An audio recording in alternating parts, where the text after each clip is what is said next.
योगी जी के और मोदी जी के राज में सारी चीजें जी देश को आजाद होकर 75 साल हो गए। जी।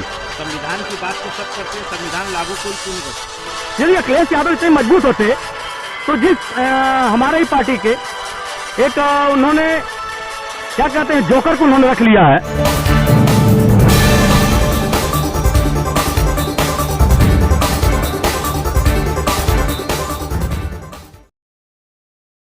मौके हो गए तो बहुत चिंता हुई हमारे अटल जी को, हम सब लोगों को।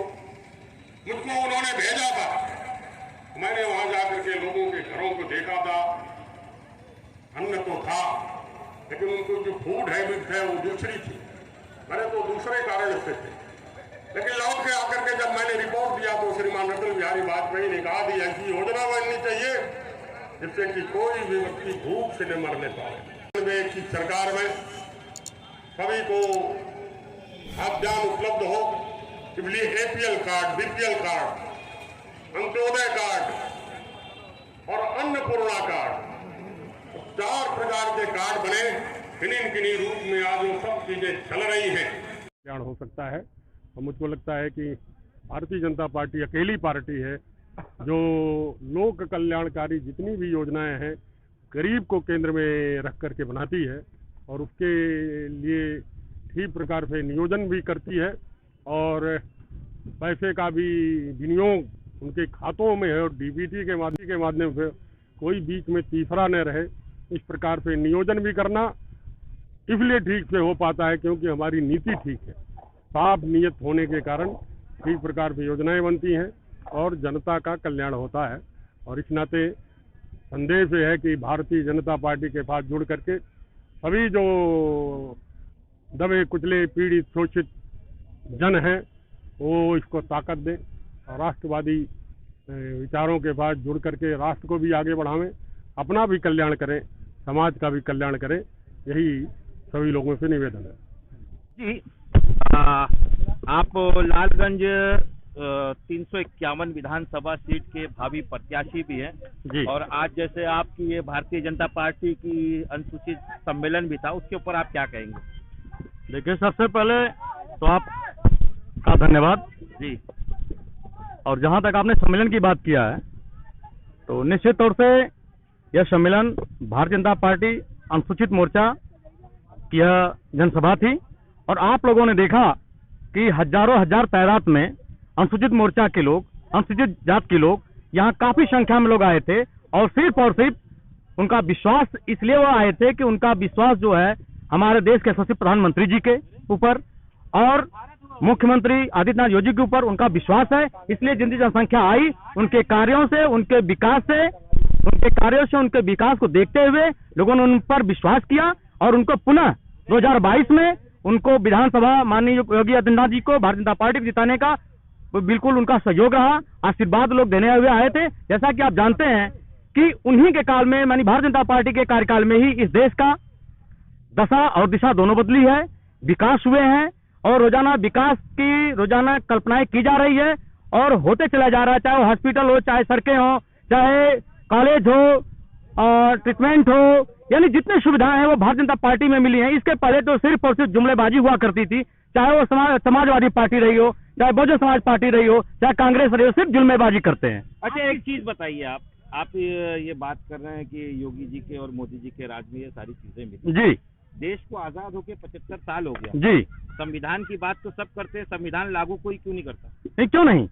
हमारा देश संविधान आप ही के नहीं, सुनिए मेरी बात, आप ही के पार्टी के जो इससे पहले कानून मंत्री थे कुछ अय्यर जी, हाँ, उन्होंने कहा था कि 2019 के बाद अगर हम जीत के आएंगे तो हम भीमराव अंबेडकर के संविधान को हटाकर मनु असमर्थी का संविधान लाएगा, जो आज भी सोशल मीडिया पे उनकी वो क्लिप मौजूद है। जी। ऐसा है कि वो उनका चुनाव के टाइम पे नहीं, मेरी बात सुनिए। इस देश में यदि अंबेडकर जी को आजादी के बाद अगर किसी ने सचमुच तरह से अगर उन्होंने श्रद्धांजलि दिया है या उनका सम्मान किया तो भारतीय जनता पार्टी ने किया है।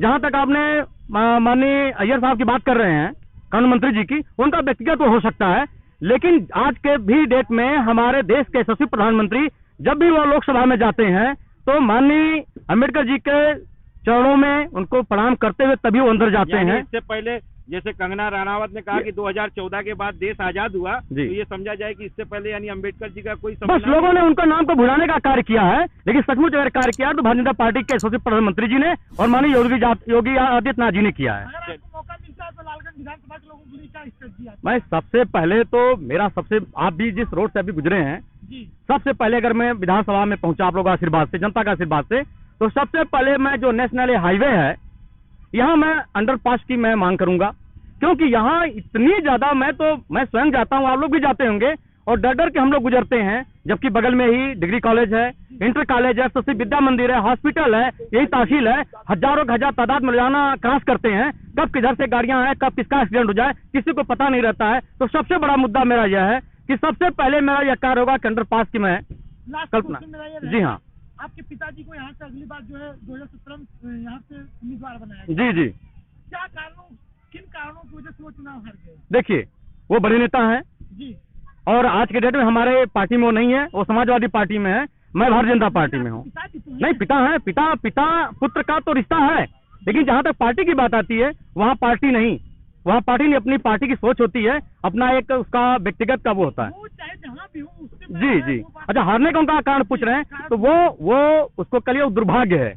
जहाँ माननीय योगी आदित्यनाथ जी की, जब वो भारतीय जनता पार्टी में थे, माननीय योगी आदित्यनाथ जहाँ लहर चल रही हो, माननीय योगी जी की जहाँ लहर चल रही हो, वहाँ कुछ मतों से चुनाव हार जाना लालगंज में, ये दुर्भाग्य से बढ़कर कुछ नहीं हो सकता है। लेकिन 2022 में तो ऐसा कहा जा रहा है कि अखिलेश की लहर चल रही है। यदि अखिलेश यादव इतने मजबूत होते तो जिस हमारे ही पार्टी के एक उन्होंने क्या कहते हैं जोकर को उन्होंने रख लिया है, जो जुल्मेबाजी करते हैं और बड़े नेताओं पर कटाक्ष करते हैं, जबकि इसी पार्टी की वजह से उनको हर्दी लगी। लेकिन समाजवादी पार्टी तो कह रही है कि भारतीय जनता पार्टी अब की बार हवा में उड़ जाएगी। भाई वो स्वाभाविक बौखलाहट उनकी है, वो बौखलाहट है।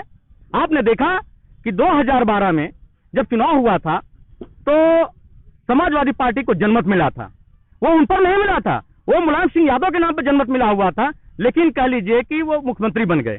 लेकिन उसके बाद जब 2017 में चुनाव होता है तो अखिलेश यादव जी का जनमत था, जो अंडर 50 सीट सिर्फ जीत पाए पूरे प्रदेश में, और माननीय प्रधानमंत्री योगी आदित्यनाथ, माननीय प्रधानमंत्री माननीय नरेंद्र भाई मोदी जी और यहाँ के यशस्वी मुख्यमंत्री के लोगों ने उन पर विश्वास किया, जो माननीय प्रधानमंत्री के नाम पे या पार्टी के नाम पे विश्वास किया, और यहाँ योगी आदित्यनाथ पर जनमत लोगों ने दिया, जो हमारी भारतीय जनता पार्टी 5 साल सरकार 6 साल चला रही है। ये आरोप लगता है आपकी पार्टी पे कि आपकी पार्टी पिछड़ों और दलितों का अधिकार नहीं देती। जिस तरीके से लोग वो तर्क देते हैं कि केशव प्रसाद मौर्य के नाम से चुनाव लड़ी भाजपा जी, और योगी आदित्यनाथ जी को जो है मुख्यमंत्री बना दिया गया। मेरे भाई, मैं आपके चैनल से कहना चाहता हूँ कि ये मिथ्या, ये सब आरोप हैं। यदि आरोप नहीं लगाएंगे तो कौन नहीं, बिल्कुल सत्यता नहीं है हमारे। देखिए, मेरी बात सुनिए कि भारतीय जनता पार्टी ने माननीय केशव प्रसाद मौर्य जो उत्तर प्रदेश के डिप्टी सीएम है, वह अगर सम्मान दिया है तो भारतीय जनता पार्टी ने दिया है। और नहीं, क्या कहा है भाई, उनको प्रदेश अध्यक्ष बनाया गया। उसके बाद चुनाव जीतने के बाद यह पार्टी ने तय किया उनको डिप्टी सीएम उनको बनाया, और माननीय योगी आदित्यनाथ मुख्यमंत्री बने। और यह बताइएगा, आप स्वयं पूछ सकते हैं, आप जाकर अगर यदि उनको यह लगता है तो आज हमारे पार्टी में वो स्वयं चले गए होते, लेकिन वह सम्मान से बात करते हैं कि ऐसा उनके साथ कभी भेदभाव है। ये तो विरोधी पार्टियों की चाल है कि ऐसे हम अगर नहीं कहेंगे तो बैकवर्ड सारे जुड़ते चले जा रहे हैं। क्वेश्चन मेरा ये रहेगा, 2022 में कितनी सीटें आ रही है भारतीय जनता पार्टी? भारतीय जनता पार्टी की हमारी जो समझ एनालिसिस हमारी है वो 350 प्लस होगी। जी हाँ, बिल्कुल।